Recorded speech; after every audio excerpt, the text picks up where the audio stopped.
അൽഹംദുലില്ലാഹ് വസ്സലാത്തു വസ്സലാമു അലാ അഷ്റഫിൽ അംബിയാഇ വൽ മുർസലീൻ വഅലാ ആലിഹി വസഹ്ബിഹി അജ്മഈൻ അമ്മാ ബഅദു. ബഹുമാന്യരായ സഹോദരി സഹോദരങ്ങളെ, അസ്സലാമു അലൈക്കും വറഹ്മത്തുള്ളാഹി വബറകാതുഹു. ശുക്റിന്റെ പ്രാധാന്യം, നന്ദി കാണിക്കുന്നതിൻ്റെ പ്രാധാന്യമാണ് നാം കഴിഞ്ഞ ക്ലാസ്സുകളിൽ സൂചിപ്പിച്ചത്. അതുമായി ബന്ധപ്പെട്ട ഖുർആൻ വിവരിക്കുന്ന ഒരു കഥയാണ് ഈ ക്ലാസ്സിൽ വിവരിക്കാൻ ഉദ്ദേശിക്കുന്നത്. ഖുർആനിൽ പറഞ്ഞ കഥ, റബ്ബു സുബ്ഹാനഹു വ തആല നമുക്ക് പറഞ്ഞു തന്ന കഥ. കഥകളും ഉപമകളും ഉദാഹരണങ്ങളും എന്തിനാണ് പറഞ്ഞു തരുന്നത്? നമുക്ക് വ്യക്തമാകാൻ, സംശയങ്ങളില്ലാതിരിക്കാൻ, എനിക്ക് മനസ്സിലായില്ല എന്ന് പറയാതിരിക്കാൻ. അതിനാണ് കഥകളിലൂടെ, ഉപമകളിലൂടെ. ഇങ്ങനെയുള്ള ഉപമകളും ഉദാഹരണങ്ങളുമാണ് ഖുർആൻ നിരത്തിവെക്കുന്നത്. വിശുദ്ധ ഖുർആൻ സൂറത്തു സുമർ 27-ാമത്തെ വചനം പറയുന്നു, വലഖദ് ളറബ്നാ ലിന്നാസി ഫീ ഹാദൽ ഖുർആൻ. തീർച്ചയായും മനുഷ്യന് ഈ ഖുർആനിൽ നാം ഉദാഹരണങ്ങൾ പറഞ്ഞു കൊടുത്തിട്ടുണ്ട്, ഉദാഹരണങ്ങൾ വിവരിച്ചിട്ടുണ്ട്. മിൻ കുല്ലി മസലിൻ, എല്ലാത്തരം മോഡലുകളും. ലഅല്ലഹും യതദക്കറൂൻ, അവർ ചിന്തിക്കാൻ വേണ്ടി, ഉത്ബുദ്ധരാകാൻ വേണ്ടി. അപ്പോൾ കഥകളും ഉപമകളുമൊക്കെ നമുക്ക് ചിന്തിക്കുവാനും ഉത്ബുദ്ധരാകാനുമാണ്. കഥയുടെ ആമുഖം നമുക്ക് തുടങ്ങാം. നിയമത്തുകൾക്ക് ശുക്ർ ചെയ്ത് ജീവിതം ധന്യമാക്കിയ, ജീവിതം ആനന്ദകരമാക്കിയ ഒരു നല്ല മനുഷ്യന്റെ കഥ. ഒരു കുടുംബനാഥൻ. ആ കുടുംബനാഥന് നല്ല ഒരു കൃഷിത്തോട്ടമുണ്ടായിരുന്നു. അദ്ദേഹം അത് നട്ടും നനച്ചും പരിപാലിച്ചും വളർത്തി വലുതാക്കി വലിയ വിഭവങ്ങളുള്ള ഒരു തോട്ടമായി മാറി. എല്ലാത്തരം വിഭവങ്ങളും അതിൽ അദ്ദേഹത്തിന് ലഭിക്കുവാൻ തുടങ്ങി.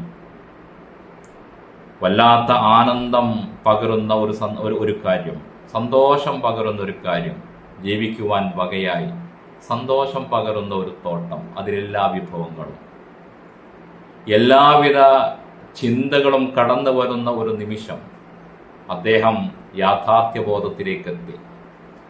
അള്ളാഹു തരുന്നതാണിത്, അവന്റെ നിയമത്താണിത്. ഫമാ ബികും മിൻ നിഅമത്തിൻ, നിങ്ങൾക്കുള്ള ഏതൊരു നിയമത്തും ഫമിനല്ലാഹ്, അത് അള്ളാഹുവിൽ നിന്നുള്ളതാണ് എന്ന ബോധം അദ്ദേഹത്തിനുണ്ടായി. അതുകൊണ്ട് തന്നെ നിയമത്തിന് ശുക്ർ ചെയ്യുന്നവനായി അദ്ദേഹം മാറി.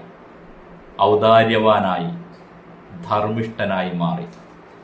അദ്ദേഹത്തിൻ്റെ ആ തോട്ടം വളർന്ന് വലിയ ഉപകാരമുള്ള ഒരുപാട് അനുഭവങ്ങളുള്ള ഒരു തോട്ടമായി മാറി. ജീവിതാന്ത്യം വരെ അദ്ദേഹം അത് അനുഭവിച്ചു.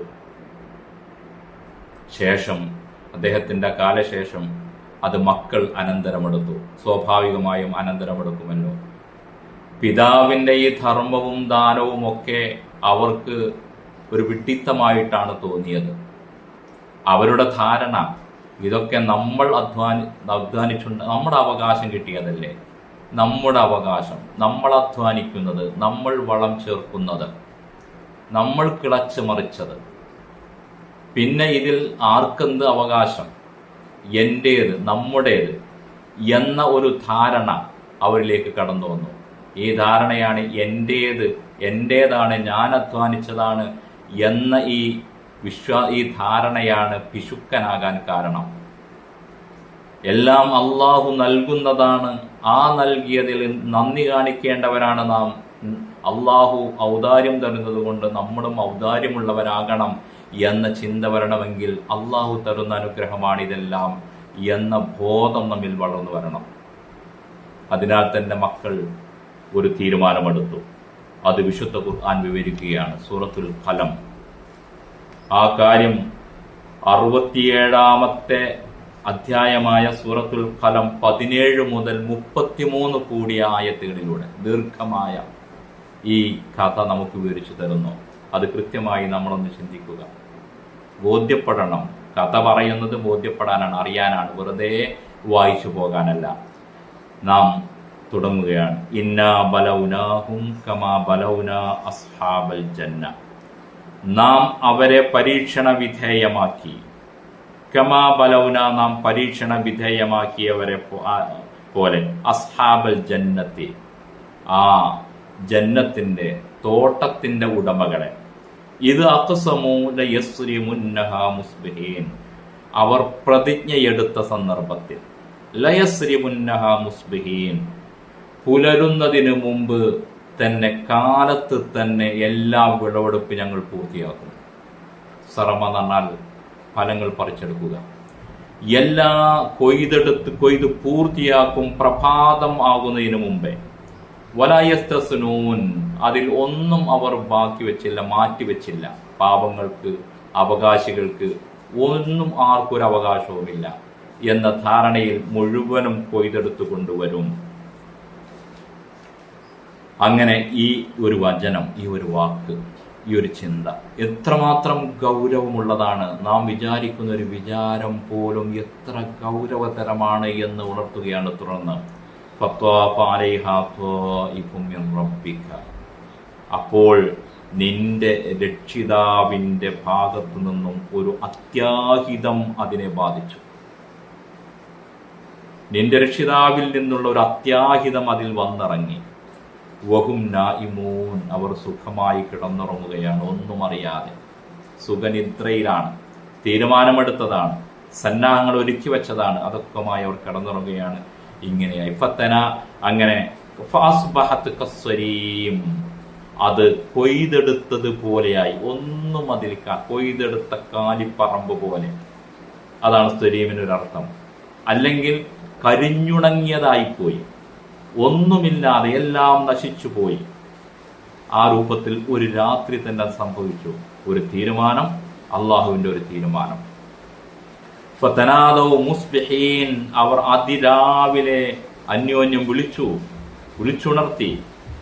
അനിഗ്ദു അലാ ഹർസിക്കും, നിങ്ങളുടെ കൃഷിസ്ഥലത്തേക്ക് പോകാൻ തയ്യാറാവുക.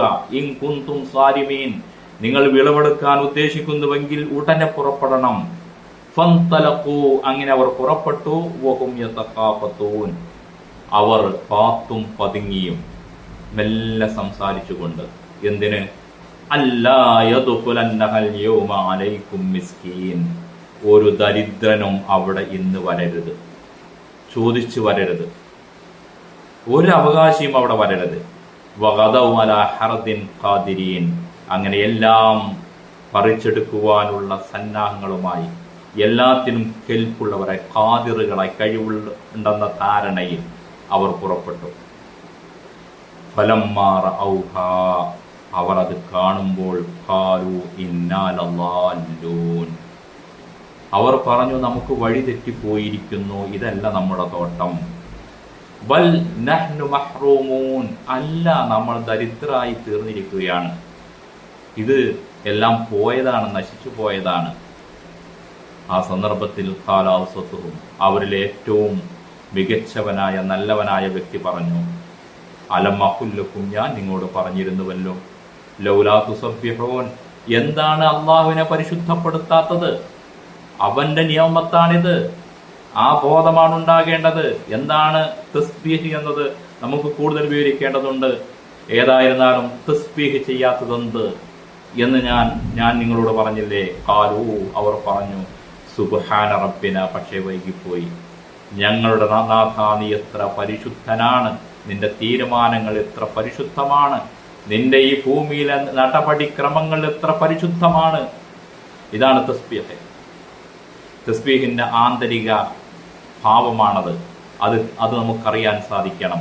നിന്റെ തീരുമാനങ്ങൾ, നീ നടപ്പാക്കുന്നത് എത്ര പരിശുദ്ധമാണ്. ഇന്നാ കുന്നാ ളാലിമീൻ, ഞങ്ങൾ അക്രമികളായി പോയതാണ്. ഞങ്ങളുടെ ആത്മാവിനോട് ഞങ്ങൾ ചെയ്ത അക്രമമാണിത്, ആത്മദ്രോഹമാണിത്. അപ്പോൾ തെറ്റിന്റെ ഉത്തരവാദിത്വം ഏറ്റെടുക്കാൻ അവർക്ക് മടിയുണ്ടായില്ല. ആരെയും പഴിചാരാനല്ല, സ്വന്തം കുറ്റമാണെന്ന്, അതിന്റെ ഫലമാണ് എന്ന് അവർക്ക് ബോധ്യമായി. ഫഅഖ്ബല ബഅ്ദുഹും അലാ ബഅ്ദിൻ യതലാവമൂൻ, എന്നാൽ ഒരു പ്രശ്നമുണ്ടല്ലോ, അന്യോന്യം കുറ്റം ചാരാൻ തുടങ്ങി. അതൊരു മനുഷ്യന്റെ ഒരു പ്രത്യേക സ്വഭാവമാണ്. നീ അത് പറഞ്ഞുകൊണ്ട്, നീ അങ്ങനെ പറഞ്ഞുകൊണ്ട്, ഞാനല്ല, എൻ്റെ അടുത്ത് കുഴപ്പമില്ല എന്നുള്ള അന്യോന്യം ആരോപണങ്ങൾ ഉന്നയിക്കാൻ തുടങ്ങി, ആക്ഷേപങ്ങൾ പറയാൻ തുടങ്ങി. ഖാലു, അവർ പറഞ്ഞു, യാ വൈലന, ഞങ്ങളുടെ നാശമേ, ഇന്നാ കുന്നാ ത്വാഗീൻ, ഞങ്ങൾ അതിര് വിട്ടുപോയവരായിപ്പോയി. അവർക്ക് ബോധം വന്നു. അസാ റബ്ബുനാ അൻ യുബ്ദിലനാ ഖൈറം മിൻഹാ, നമ്മുടെ രക്ഷിതാവ് ഇതിനേക്കാൾ നല്ലത് നമുക്ക് പകരം തന്നേക്കും. ഇന്നാ ഇലാ റബ്ബിനാ റാഗിബൂൻ, തീർച്ചയായും ഞങ്ങൾ ഞങ്ങളുടെ റബ്ബിൽ പ്രതീക്ഷയുള്ളവരാണ്. നോക്കുക, അള്ളാഹുവിലൊക്കെ വിശ്വാസമുണ്ട്. ഖൗമിൽപ്പെട്ടത് തന്നെയാണ് മനുഷ്യന്മാരിൽ വരുന്ന ഇത്തരത്തിലുള്ള ചിന്തകളും ദുഷ്ട വാക്കുകളുമൊക്കെ എന്തുമാത്രം ഗൗരവമുള്ളതാണ് എന്ന് ബോധ്യപ്പെടുത്താൻ റബ്ബ് സുബ്ഹാനഹു വ തആല കഥയായി വിവരിച്ചിരിക്കുകയാണ്. തുടർന്ന് 33-ാമത്തെ വചനം അവസാനിപ്പിക്കുന്നു, കദാലിക്കൽ അദാബു, അങ്ങനെയാണ് ശിക്ഷ.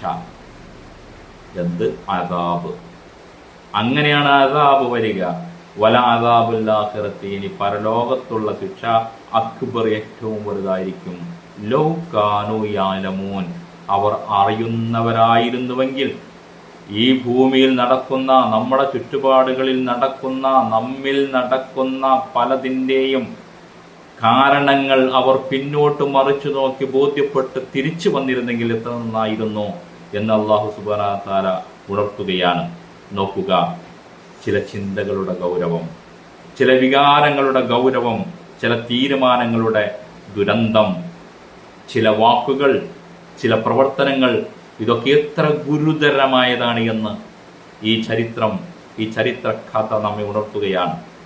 ഈ ചരിത്ര കഥ പറയുന്നത് ഏതോ ഒരു കുടുംബത്തിന്റെ കുറ്റം പറയാനല്ല, ഏതോ ഒരു മക്കളുടെ വിഷയം പറയാനുമല്ല, നമുക്ക് തിരിച്ചറിവിന്റെ കാര്യം നൽകുകയാണ് ഈ കഥകളിലൂടെ.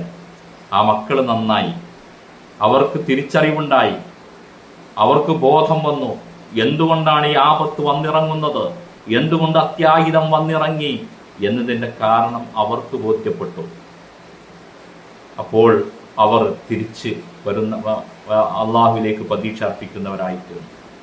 നോക്കുക, അപ്പോൾ ഒരു തദിക്കിറത്ത്, അത് വിശുദ്ധ ഖുർആൻ നമുക്ക് തരുന്നു. നമുക്ക് ബോധമുണ്ടാകാൻ, ചിന്ത വരാൻ വിശുദ്ധ ഖുർആൻ ഉണർത്തുന്നു. മാ യഫ്അലുല്ലാഹു ബിഅദാബിക്കും, നിങ്ങളെ ശിക്ഷിച്ചിട്ട് എന്ത് കിട്ടാനാണ് അള്ളാഹുവിന്?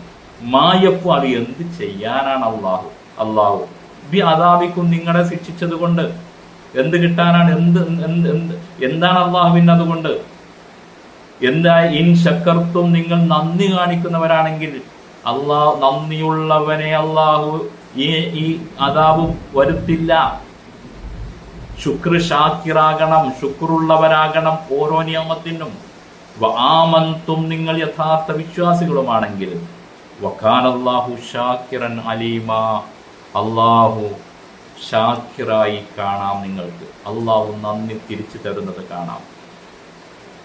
ലൈൻ ശക്കർത്തും ലാസീദന്നക്കും, നിങ്ങൾ നന്ദിയുള്ളവരാണെങ്കിൽ നിങ്ങൾക്ക് വർധനവ് തരുന്നത്, കൂടുതൽ ശക്തി, കൂടുതൽ ഔദാര്യം ചൊരിയുന്നു തരുന്നത് കാണാം. ശുക്രിന്റെ ശക്തി നമുക്ക് കഴിഞ്ഞ ക്ലാസ്സിൽ പറഞ്ഞുവല്ലോ, അത് നമുക്ക് തിരിച്ചറിയേണ്ട ഒരു സംഗതിയാണ്. വിശുദ്ധ ഖുർആൻ ഒരു ആയത്ത് കൂടെ പറയുന്നു, നോക്കുക, വലനുദീഖന്നഹും മിനൽ അദാബിൽ അദ്നാ, ചെറിയ ചെറിയ ശിക്ഷകൾ അവരെ അനുഭവിപ്പിക്കുക തന്നെ ചെയ്യും. ദൂനൽ അദാബിൽ അക്ബരി, വലിയ ശിക്ഷ പരലോകത്ത് വരുന്നതിന് മുമ്പ്. ലഅല്ലഹും യർജിഊൻ, അവർ മടങ്ങി വരുന്നതിന് വേണ്ടി. വല്ലാത്ത ഗുണപാഠമാണ്. ആവർത്തിച്ച് നമ്മൾ ഈ കഥ വായിക്കണം. വിശുദ്ധ ഖുർആനിലൂടെ കാര്യങ്ങളെ ഗ്രഹിക്കണം.